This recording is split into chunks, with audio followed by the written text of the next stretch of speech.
You won't believe what happened the day HOA Karen showed up at my front porch demanding the keys to my guest cabin. She didn't knock politely the way a normal neighbor might if they wanted to borrow something small like a lawn mower or ask about community events. No, she banged on my door like she was law enforcement with a search warrant, fists pounding until the walls rattled. And when I opened the door, instead of greeting me or even pretending to be civil, the first words out of her mouth were a sharp command that nearly made me laugh out loud. "You need to vacate the guest cabin," she said, eyes narrowed, chin lifted like a general issuing orders to a private. "My cousin is flying in next week, and he'll be staying there." I stared at her for a moment, thinking maybe I had misheard, but no, Karen was dead serious. She wasn't asking. She wasn't suggesting. She was demanding, as if she held some magical power over my property. What she didn't know was that the so-called guest cabin she was talking about wasn't really a guest cabin at all, it was an active FBI safe house. And the idea of handing it over to Karen's cousin was so ridiculous it almost felt like a prank. To understand why this was such a big deal, you need to know a little about how I ended up in this neighborhood in the first place. I live on the edge of a private lake community, a beautiful place with tall pines, winding trails, and a calm lake that sparkles in the sun. But unlike most of the people who live there, I'm not actually part of their homeowners association. Years back, I bought my land directly from a retired sheriff who had owned the property before the HOA was even formed. That meant their bylaws, their fees, their constant meetings, they had nothing to do with me. I was free to live as I pleased, which was exactly why I bought it. Freedom, privacy, and peace. Except, of course, Karen hated that. She was the self-appointed queen of the neighborhood, the one who bossed everyone around at HOA meetings, handed out violation slips like candy, and strutted around with a clipboard as if it gave her the power of a badge. The fact that I didn't bow to her rules made me her number one enemy.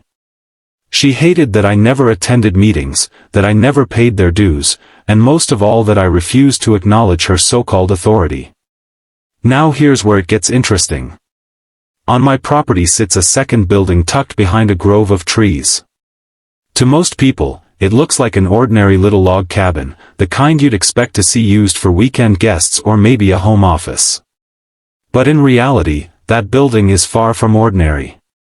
Years ago, when the sheriff sold me the land, the FBI approached me with an unusual request. They needed a safe house in the area, a discreet location where agents could quietly stay while working undercover assignments. The sheriff had vouched for me as someone trustworthy, and after a lot of paperwork and a few background checks, I agreed to lease that cabin to the bureau under strict confidentiality. It was built to look rustic on the outside but reinforced on the inside like a fortress. Soundproof walls, reinforced doors, hidden surveillance equipment, the works. To anyone who didn't know better, it just looked like a simple guest cabin. And that illusion was critical to keeping it hidden in plain sight. So when Karen stood there demanding that I hand it over for her cousin's vacation, I almost burst out laughing. The audacity was unreal. I tried to keep my composure as I leaned against the doorframe. "Karen," I said carefully, "that cabin isn't mine to loan out. And it sure as hell isn't yours to demand." But her smirk told me she wasn't hearing a word. She crossed her arms, gave me that fake little laugh she always used when she thought she was in control, and said, "Don't argue." The HOA board voted to allocate it for visiting family when members have overflow guests. My cousin will arrive Friday. Hand over the keys by tomorrow. I blinked at her in disbelief. She actually thought her HOA board had power over a property that wasn't even in their jurisdiction. She thought she could bully me into giving up a federal facility as if it were nothing more than a spare bedroom. I could see the satisfaction in her eyes, the way she thought she had me cornered. She loved the idea of forcing me to bend to her will. That's what it was really about, power. It wasn't about her cousin. It wasn't about housing guests. It was about proving that even I, the one neighbor who lived free of her HOA rules, could be made to kneel if she pushed hard enough. But what Karen didn't realize was that this time she wasn't just messing with me. She was messing with the FBI. And that was a game she couldn't win. The air was tense as she stood there waiting for me to hand over the keys. I could have told her the truth right then and there. I could have said, "Karen, that building is a federal safe house, and you have no idea the kind of trouble you're walking into." But I had signed agreements that bound me to secrecy. The less anyone in the neighborhood knew, the better. So I gave her the same calm, firm response, "Karen, the answer is no." Her eyes narrowed dangerously, and for a second I thought she might actually try to push past me right then and there. Instead, she let out a dramatic sigh, spun on her heels, and stormed off down the driveway, muttering something about consequences and the board won't like this. I closed the door, shaking my head. She had no idea the fire she was playing with. But deep down, I knew this wasn't over. Karen wasn't the type to let things go. And as much as I wanted to brush it off and laugh, a part of me felt uneasy. Because the closer she got to that cabin, the more danger she was putting herself in. And if she didn't back off soon, she was going to force the Bureau's hand. And trust me, nobody wants to be on the wrong side of the FBI. For the next few days after that confrontation, Karen turned up the heat like a kettle about to whistle. It wasn't enough for her to stomp away after my refusal. No, Karen made it her mission to make my life miserable until I surrendered. Every morning I would step outside and find angry little notes stuck to my door, scrawled in her sharp handwriting, accusing me of being unneighborly, in violation of community cooperation, and selfish beyond measure.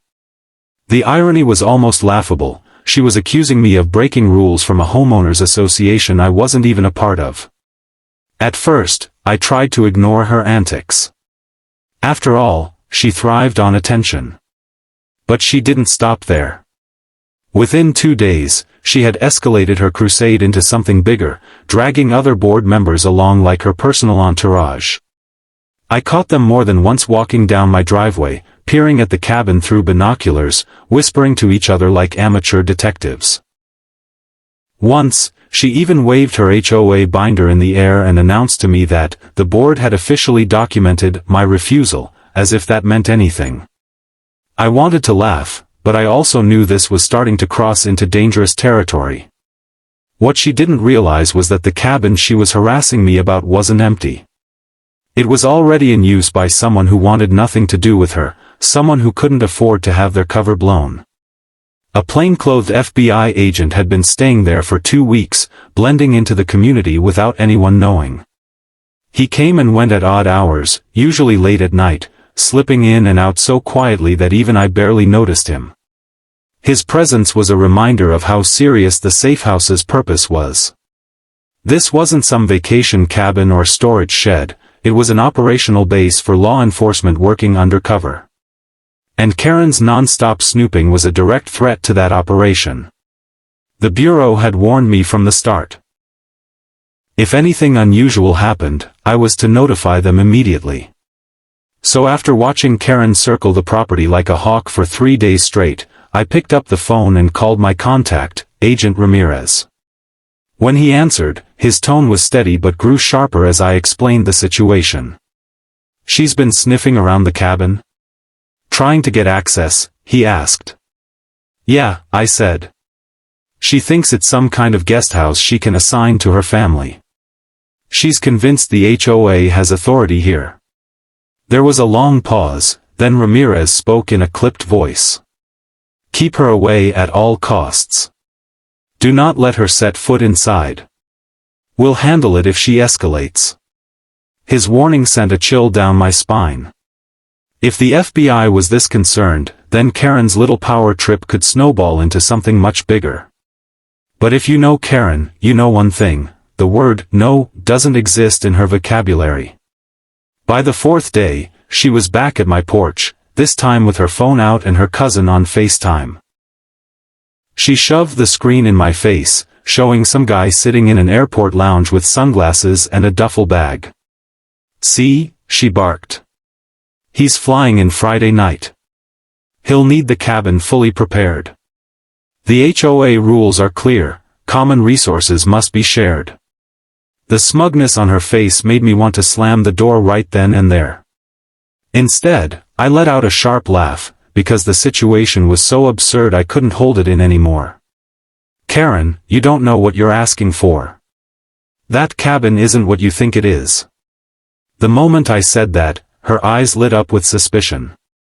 She leaned closer, narrowing her gaze like she had just sniffed out a juicy secret.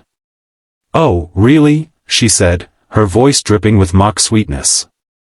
"If it's not what I think it is, then what are you hiding in there? Maybe you're running some illegal Airbnb without HOA approval? Maybe you're hiding squatters? Or maybe," she dropped her voice to a dramatic whisper, "maybe there's something criminal going on." Her accusations weren't just annoying, they were dangerous.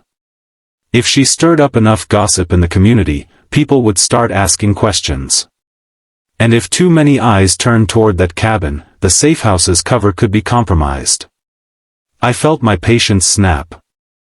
I leaned forward, my tone deadly serious. "Karen, I'm telling you right now, if you step foot near that cabin, you're going to regret it." My warning didn't faze her. In fact, it seemed to embolden her, like she thought she had just caught me admitting guilt. She threw her head back and laughed. "Oh, I'll be stepping foot in there, all right. You think you can intimidate me with your little threats? Not happening. The HOA has decided, and you're just one man. My cousin is coming, and he will have that cabin." With that, she spun on her heel and stormed off, her heels crunching against the gravel like gunshots. That night, I couldn't sleep.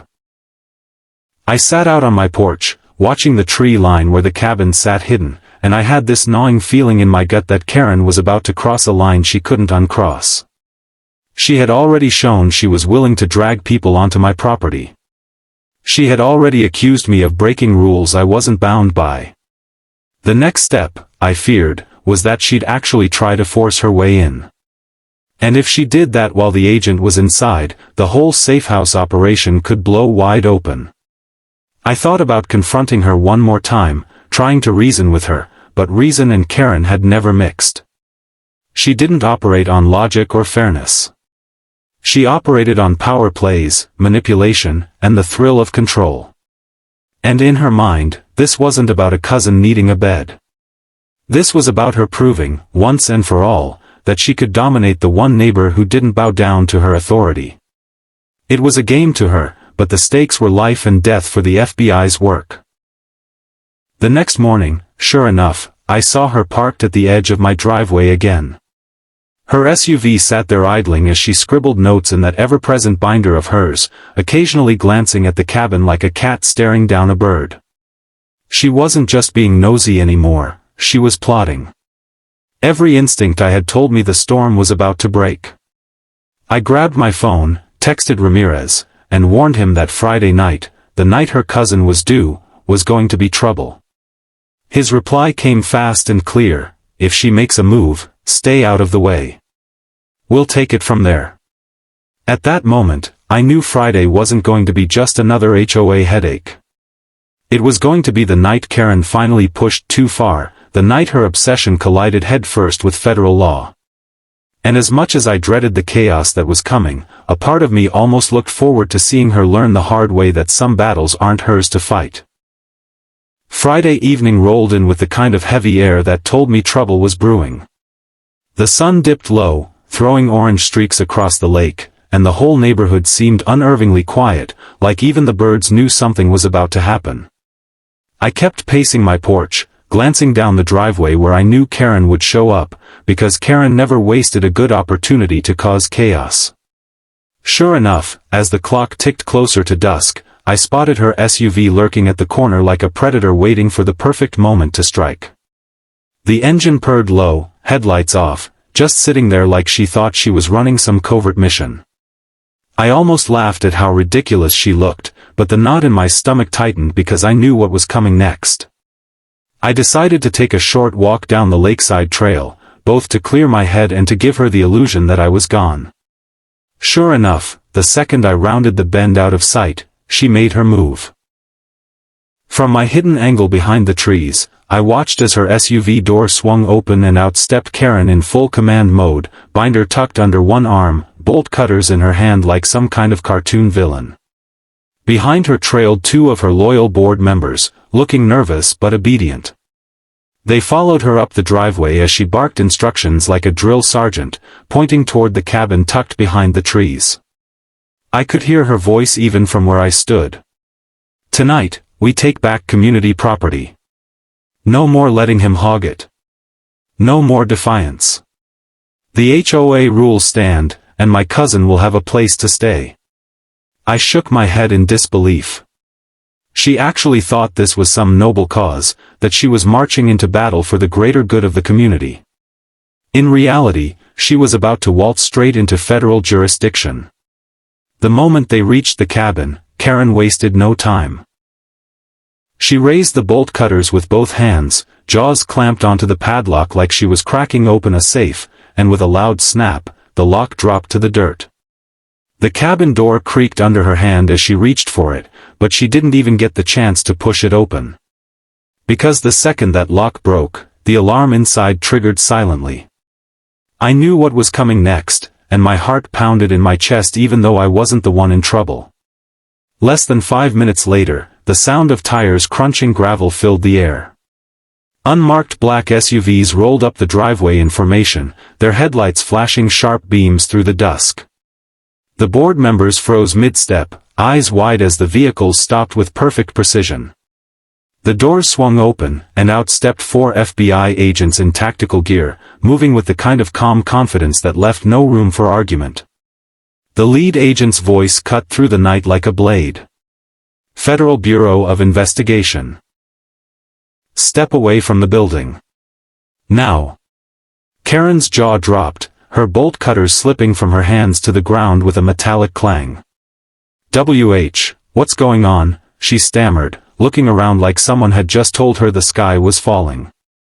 The board members, pale as ghosts, raised their hands instinctively, backing away toward their SUV. But Karen, true to form, couldn't keep her mouth shut. "This is a mistake," she shouted. "This is HOA property, and I have every right to be here. That man is hoarding it, and we voted." The agent didn't let her finish. He flashed his badge close enough for her to see the seal gleaming under the porch light. "Ma'am, you've just attempted to break into a secured government facility. You need to stop talking and start listening." His tone was steady but sharp, the kind of voice that makes you freeze in place whether you want to or not. Karen's face twisted in confusion. "Government facility? That's ridiculous. This is an HOA cabin." She pointed dramatically at me, as if throwing me under the bus would save her. "He's lying to you. He's hiding something in there. He's the one breaking the law, not me." The agents barely glanced at me. Instead, 2 of them stepped forward, guiding Karen and her companions away from the door while another agent inspected the broken lock. The tension was electric, the kind of moment you see in movies when the bad guy realizes they've walked into a trap. I could see the panic rising in Karen's eyes as reality started to set in. This wasn't her HOA playground anymore. She had crossed a line so big she couldn't even see the other side. Agent Ramirez himself emerged from one of the SUVs, his presence calm but commanding. He walked straight up to Karen, hands clasped behind his back. "Ma'am," he said firmly, "this property is not, and has never been, part of your HOA. It is federal. What you just attempted tonight could be considered trespassing on restricted government grounds. Do you understand how serious that is?" Karen's bravado faltered. Her lips trembled, and she tried to muster her usual sass, but her voice cracked under the pressure. I didn't know. No one told me. I thought it was just a cabin. I thought." "That's the problem," Ramirez cut her off.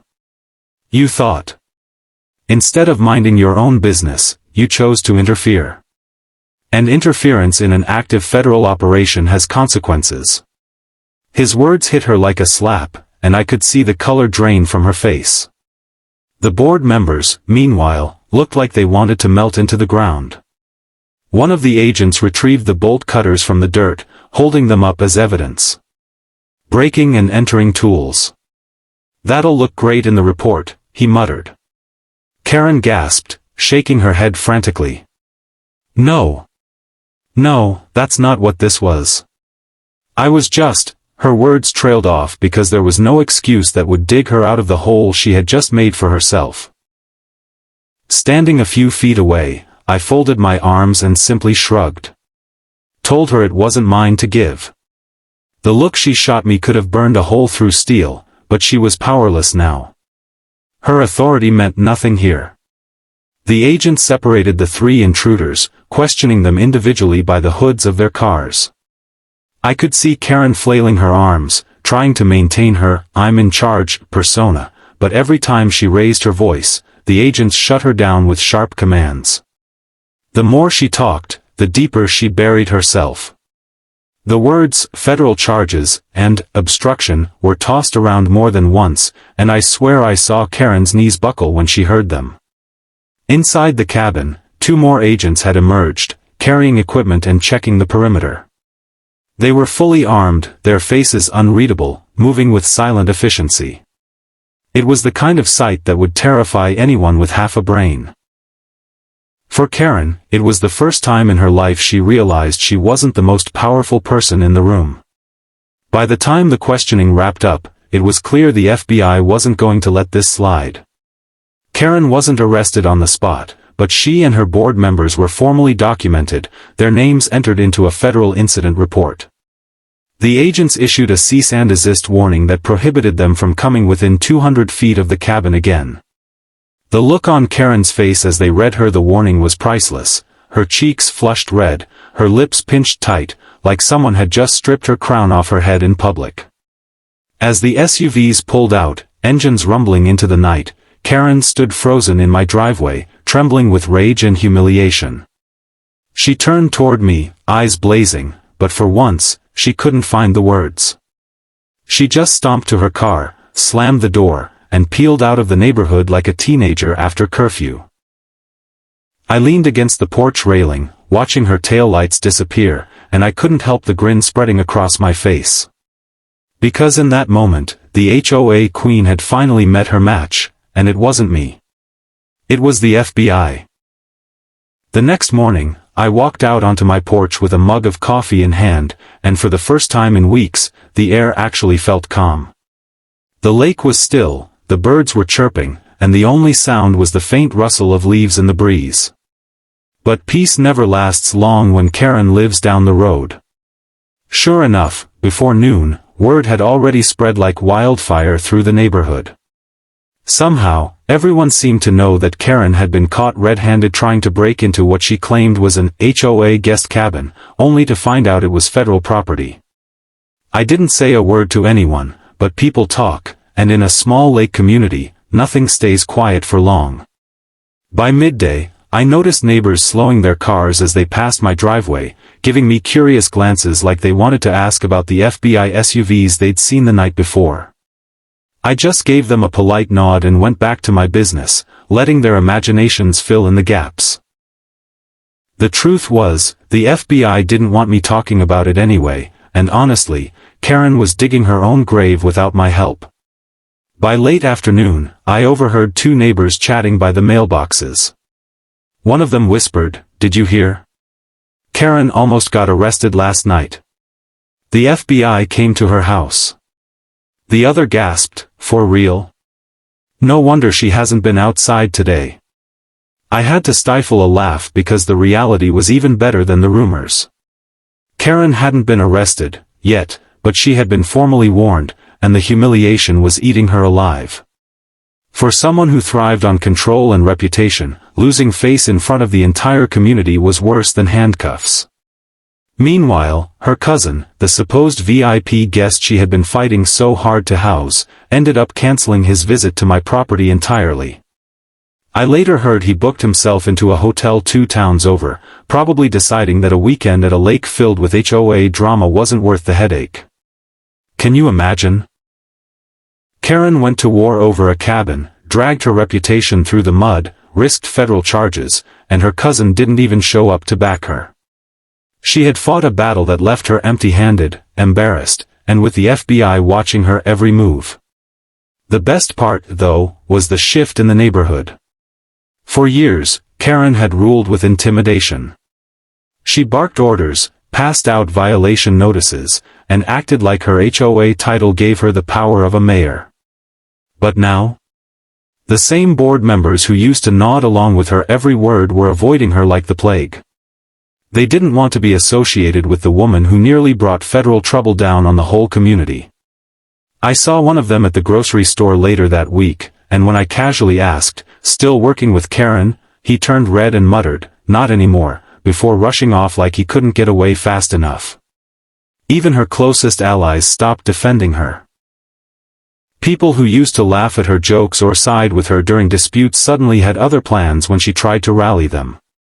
The HOA queen who once walked around with her head high now shuffled quietly from her house to her car, eyes down, avoiding conversations.